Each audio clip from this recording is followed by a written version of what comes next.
My name is Dita, and I'm here to share with you my tips and tricks on how to do the sweeper.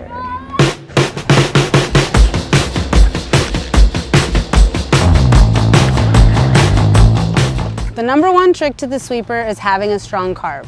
You need the resistance and pressure of your skates against the wall to continue your carve long enough to be able to get the other skate out and into a sweeping position on the deck.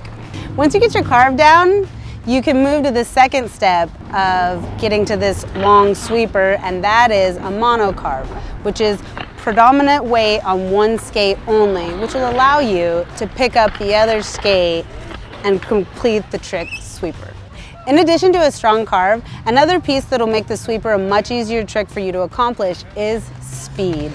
Always speed. The more speed you have, the stronger your carve. The more speed you have, the more pressure you can put on the wall, and the more speed you have, the longer you can extend your sweeper. My last tip to the sweeper is confidence.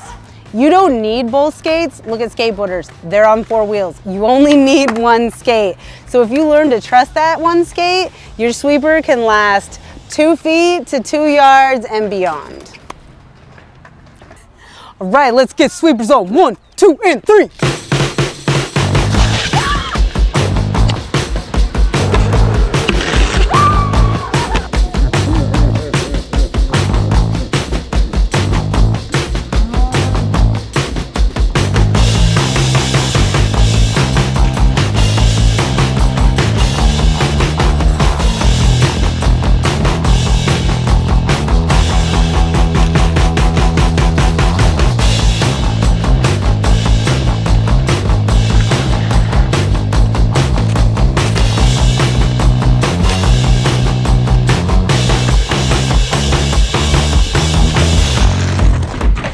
Just kidding! Again, my name's Dita. Thank you so much for joining me for this sweeper tutorial. For more tutorials and more fun, come back to our channel and subscribe. Ow, Charlie.